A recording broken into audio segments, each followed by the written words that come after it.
పరిస్థితుల్లో వాళ్ళ కుటుంబాల్లో కానీ ఈ రాష్ట్రంలో నిరుద్యోగ యువకుల్లో కానీ పెళ్ళుబికినటువంటి సంతోషం కానీ నమ్మకం కానీ అనిర్వచనీయం. అది ఎప్పుడు మేము కూడా విట్నెస్ చేయలే. 25 ఏళ్ల పాటు రాజకీయాల్లో ఉన్నాం, కానీ అటువంటి సంతోషాన్ని మేము ఎప్పుడు కూడా అనుభూతికి లోను కాల. ఆ రోజున మెగా డిఎస్సి సందర్భంగా కూటమి పార్టీకి చెందినటువంటి ముఖ్యమంత్రి చంద్రబాబు నాయుడు గారు, ఉప ముఖ్యమంత్రి పవన్ కళ్యాణ్ గారు, విద్యాశాఖ మంత్రి నారా లోకేష్ గారు కలిసి నియామక పత్రాలు అందించినటువంటి ఒక ప్రక్రియ ఏదైతే ఉందో అమరావతిలో, అది నభూతో నా భవిష్యత్. అటువంటిది అది జరిగిన సంవత్సర కాలం తర్వాత మళ్ళీ ఇప్పుడు నిద్ర మేలుకున్నట్టు ఏదో తప్పు జరిగిపోయిందని అబద్ధాల ప్రచారం మళ్ళీ మొదలుపెట్టినాడు జగన్మోహన్ రెడ్డి. రాష్ట్ర ప్రజలు ఒకసారి ఆలోచన చేసుకోవాలి. గతంలో ఒకసారి అవకాశం ఏంటి అని చెప్పేసి అబద్ధాలు చెప్పేసి సిపిఎస్ రద్దు చేస్తాను, అంతే స్థాయిలో అమ్మఒడి కింద కుటుంబంలో ఎంతమంది ఉంటే అంతమందికి డబ్బులు ఇస్తాను అని చెప్పేసి అన్ని రకాలుగా మెగా జాబ్ క్యాలెండర్ ప్రతి సంవత్సరం 1వ తారీఖున రిలీజ్ చేస్తా అని చెప్పేసి ఇన్ని అబద్ధాలు చెప్పేసి అధికారంలోకి వచ్చినటువంటి జగన్మోహన్ రెడ్డి తను చెప్పినటువంటి అబద్ధాలకు బలి అవుతూ ప్రజాస్వామ్య వ్యవస్థలో ప్రజలు ఇచ్చినటువంటి తీర్పుని మళ్ళీ ఒకసారి అపహాస్యం చేస్తూ అబద్ధాలని నమ్ముకొని భవిష్యత్తు కోసం ఆరాటపడుతున్నాడు. కానీ వాస్తవంలోకి రానటువంటి పరిస్థితిని రాష్ట్ర ప్రజలు కూడా గమనించుకోవాలి. ఆయన వాస్తవంలోకి రాడు, ప్రజల్ని మభ్యపెడితేనే లబ్ధి పొందాలనుకుంటున్నాడు, కులాల మతాల మధ్యన చిచ్చు పెట్టాలనుకుంటున్నాడు, విగ్రహాల వ్యవహారంతో మళ్ళీ రెచ్చగొట్టాల సమాజంలో అశాంతిని సృష్టించాలనుకుంటున్నాడు.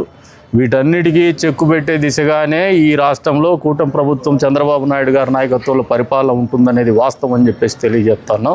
ప్రజల్ని ఏ రకంగానూ అశాంతికి గురి కాకుండా కాపాడేటువంటి బాధ్యత ఈ కూటమి ప్రభుత్వం ఉంది. మీరు ఎన్ని రకాలుగా కోర్టులో కేసులు వేసినారు, మెగా డిఎస్సికి అడ్డుకోలేకపోయినారు. కానిస్టేబుల్ నియామకాలకు కోర్టులో కేసు వేసినారు, అడ్డుకోలేకపోయినారు. ఈ రోజున రిటైర్డ్ అయినటువంటి ఉద్యోగస్తులకి వాళ్ళ బెనిఫిట్స్ మీరు ఇవ్వలేకపోయినారు, మేము ఇవ్వగలిగినాం. ఈ రోజున మళ్ళీ మీరు నియమించినటువంటి టీచర్లని ఉద్యోగాల్లోకి తీసుకున్న తర్వాత కనీసం వాళ్ళని కాంట్రాక్ట్ అవుట్సోర్సింగ్ లెక్చరర్స్ కింద కన్సాలిడేటెడ్ పేమెంట్ మీద తీసుకుంటే ఇది తప్పు అని ముఖ్యమంత్రి గారు నువ్వు నియమించినటువంటి ఉద్యోగాలను కూడా రెగ్యులరైజ్ చేస్తూ వాళ్ళకి జీవో ప్రకటించినటువంటి ఘనత ఈ ప్రభుత్వానికి. అది పరిపాలన అంటే, అది చిత్తశుద్ధి అంటే. ప్రజల పట్ల బాధ్యతగా వ్యవహరించేటువంటి ఆలోచన విధానం ఉన్నటువంటి ముఖ్యమంత్రికి కేవలము ప్రజల్ని ఓటర్లుగా చూసి ఆయన అక్రమ మద్యం వ్యాపారం ద్వారా, అక్రమ ఇసుక వ్యాపారం ద్వారా, అక్రమ గనులను కొల్లగొట్టడం ద్వారా డబ్బు సంపాదించుకోవాలనే ఆలోచనతో అధికారంలోకి రావాలా రాజకీయాలు లేనటువంటి వ్యక్తులకు ఉన్నటువంటి వ్యత్యాసం స్పష్టంగా ప్రజలందరూ గమనించుకుంటున్నారు. తెలియజెప్పాల్సినటువంటి బాధ్యత ఇక్కడ ఉన్నటువంటి ప్రతి ఒక్కరి మీద కూడా ఉంది. ఎందుకంటే మళ్ళీ ఒకసారి రాష్ట్రం మోసపోతే తెలుగు జాతి మోసపోయినట్టే, తెలుగు జాతి నష్టపోయినట్టే అనేది వాస్తవం అని చెప్పేసి కూడా తెలియజేసుకుంటూ ఈ రోజున కూటమి ప్రభుత్వం డబుల్ ఇంజన్ సర్కారు జెట్ స్పీడ్తో ముందుకు పోతా ఉంది. బుల్లెట్ ట్రైన్ ఇది. దీన్ని ఆపే ప్రయత్నం చేసి మీరు ఎగిరిపోతారు, కానీ ఈ స్పీడ్ అయితే తగ్గదు, మరింత రెట్టింపు అవుతుందని కూడా జగన్మోహన్ రెడ్డి అండ్ కంపెనీకి తెలియజెప్తాను. మీరేదో వెన్నుపోటు దినం ప్రకటిస్తున్నారంట. సిపిఎస్ రద్దు చేయనందుకు మీరు వెన్నుపోటు దినం ప్రకటిస్తున్నారా? లేదంటే జాబ్ క్యాలెండర్ మీరు అమలు చేయని దానికి వెన్నుపోటు దినంగా ఆచరిస్తారా? లేదంటే బాబాయిని చంపేసి నారాసురు రక్త చరిత్ర అని చెప్పిన దానికి వెన్నుపోటు దినంగా ప్రకటిస్తారా? మీ సొంత అమ్మ తల్లి చెల్లిని రోడ్డు ఎక్కించినందుకు ఆస్తుల పంపకంలో వాళ్ళని మోసం చేసిన దానికి వాళ్ళు మాట్లాడుతున్నటువంటి వెన్నుపోటుని మీరు వెన్నుపోటు దినంగా ఆచరిస్తారా? మీ బాబాయిని నువ్వే చంపినావని చెప్పేసి నీ భార్య కూడా ఉంది, లేదు మీ ఎంపీ గారు కూడా దాంట్లో ఉన్నారని చెప్పేసి మీ బాబాయ్ కూతురు సునీతమ్మ రోడ్డు ఎక్కేసి నిలదీస్తున్నటువంటి పరిస్థితుల్ని ఎక్కని మెట్లు ఎక్కకుండా దిగని మెట్లు దిగకుండా కోర్టులను ఆశ్రయిస్తున్నటువంటి పరిస్థితులు, కోర్టులో ఆమె వాదిస్తున్నటువంటి పరిస్థితుల్ని పరిగణలోకి తీసుకొని వెన్నుపోటు దినంగా ఆచరిస్తారో ప్రజలకు చెప్పి వెన్నుపోటు దినంగా ఆచరించమని చెప్పేసి తెలియజెప్తున్నాం. వీటన్నిటినీ ప్రజలు పట్టించుకునేటువంటి పరిస్థితుల్లో లేరు. అక్రమంగా డబ్బు పోగేసినాడు, వాళ్ళ తండ్రి హయాంలో అక్రమంగా పోగేసినాడు, ఈయన ముఖ్యమంత్రిగా అక్రమంగా పోగేసినాడు. ఆ డబ్బును ఖర్చు పెట్టుకొని పత్రికను నడపల్లా, ఛానల్ నడపల్లా, పార్టీని నడపల్లా, మళ్ళీ డబ్బును కొల్లగొట్టాలనే ఆలోచనతో చేస్తున్నాడు. కానీ ఈ తెలుగు జాతి బాగుండాలా, తెలుగు రాష్ట్రం బాగుండాలనే ఆలోచన ఏమాత్రం లేనటువంటి వ్యక్తి జగన్మోహన్ రెడ్డి. మరొకసారి చెప్తాను, ఈ సంక్షేమం చూసిన తర్వాత, ఇక్కడ జరుగుతున్నటువంటి రాష్ట్రంలో జరుగుతున్నటువంటి అభివృద్ధి చూసిన తర్వాత అయినా నీ పంతా మార్చుకోమని జగన్మోహన్ రెడ్డికి తో పలుకుతాను.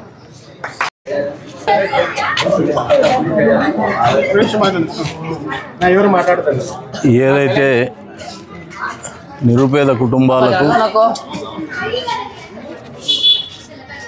సమాజంలో నిర్లక్ష్యానికి గురైనటువంటి కుటుంబాలకు వెన్నుదన్నుగా ఉండాలా, ఒక నమ్మకాన్ని కల్పించాల జీవితం పట్ల అనే ఆలోచనతో ముఖ్యమంత్రి చంద్రబాబు నాయుడు గారు కూటమి ప్రభుత్వం అధికారంలోకి వచ్చిన వెంటనే ఎన్నికల ముందు ఇచ్చినటువంటి హామీ మేరకు సామాజిక పెన్షన్లు 4,000, 6,000, 15,000 రూపాయలు అందించడం అనేది ప్రతి నెల 1వ తారీఖున ఒక పండగ కార్యక్రమం కింద రాష్ట్ర వ్యాప్తంగా జరుగుతుంది. అందులో భాగంగా ఈరోజున కదిర్లో కూడా ఈ 9వ వార్డులో జరుగుతున్నటువంటి కార్యక్రమంలో లబ్ధిదారుల దగ్గరికి పోయినప్పుడు వాళ్ళు వ్యక్తం చేస్తున్నటువంటి సంతోషం కానీ నమ్మకం కానీ ముఖ్యమంత్రి చంద్రబాబు నాయుడు గారి పట్ల వాళ్ళు చూపిస్తున్నటువంటి విశ్వాసం కానీ వెలకట్టలేదు.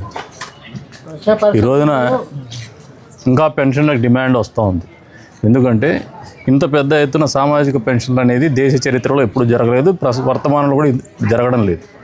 అత్యధికంగా సామాజిక పెన్షన్లు అందిస్తున్నటువంటి ప్రభుత్వం ఏదైనా ఉందంటే ఈ భారతదేశంలో అది ఆంధ్రప్రదేశ్ రాష్ట్రంలో ఉన్నటువంటి కూటమి ప్రభుత్వము, చంద్రబాబు నాయుడు గారి నాయకత్వం. ఈ రోజున ఇంత పెద్ద ఎత్తున సంక్షేమం అభివృద్ధి చేస్తున్నా కూడా జగన్మోహన్ రెడ్డి అడ్డగోలు వ్యవహారం అయితే ఆగల.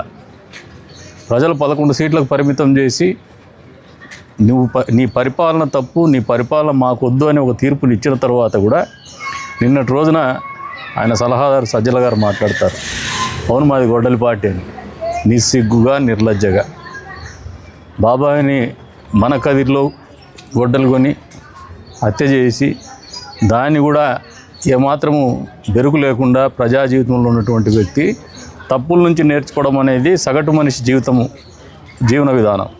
తప్పులు చేయని మనిషి ఉండడు, కానీ తప్పుల నుంచి నేర్చుకునేవాడే మనిషిగా బతకగలుగుతాడు.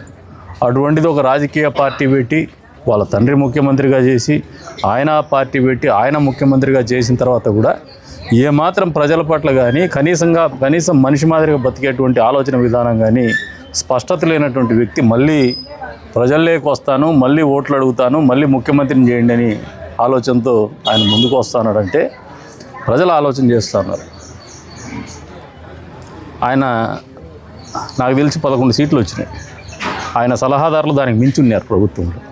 అంతమంది సలహాదారులు పెట్టుకుంటే 11 సీట్లు వచ్చినా ఆ సలహాదారుడు మళ్ళీ నిస్సిగ్గుగా మాట్లాడుతున్నాడు, అవును మాది గొడ్డలే అని చెప్పేసి. ఇంకా జగన్మోహన్ రెడ్డిని 11 సీట్లు కూడా తెప్పించేటువంటి ఆలోచన కానీ వాళ్ళ సలహాదారుడికి లేదనుకుంటాను సజ్జల రామకృష్ణారెడ్డి గారు.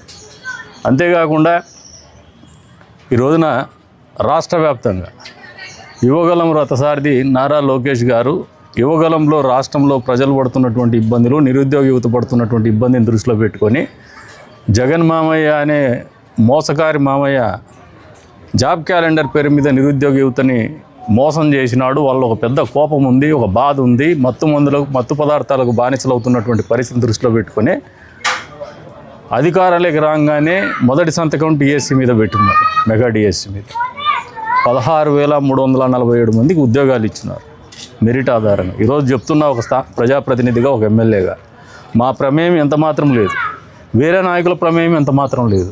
మామూలుగా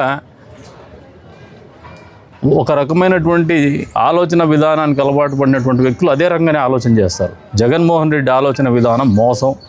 ఎందుకంటే అప్పట్లో గ్రూప్ 1 అధికారులను కూడా డబ్బులు తీసుకొని ఈయన సలహాదారులు నియామకాలు చేస్తే దాన్ని హైకోర్టు ప్రశ్నించి వాళ్ళ లూప్ లైన్లో పెట్టింది. అదే రకమైన ఆలోచన అందరికీ ఉంటుందనుకుంటున్నాడు జగన్మోహన్ రెడ్డి. స్టాన్ఫర్డ్ యూనివర్సిటీలో చదువుకొని వరల్డ్ బ్యాంక్లో ఉద్యోగం చేస్తూ మళ్ళీ రాజకీయాల్లోకి వచ్చినటువంటి వ్యక్తి, వాళ్ళ తాత ముఖ్యమంత్రిగా, వాళ్ళ నాన్న ముఖ్యమంత్రిగా ఉన్నటువంటి వ్యక్తి, అటువంటి విద్యావేత్త, విద్యాశాఖ మంత్రిగా ఉన్నటువంటి పరిస్థితుల్లో నిర్వహించినటువంటి మెగా డిఎస్సి మళ్ళీ ఆ కుటుంబాలని ఒకచోటికి చేర్చి వాళ్ళకు నియామక పత్రాలు అందించినటువంటి పరిస్థితుల్లో వాళ్ళ కుటుంబాల్లో కానీ ఈ రాష్ట్రం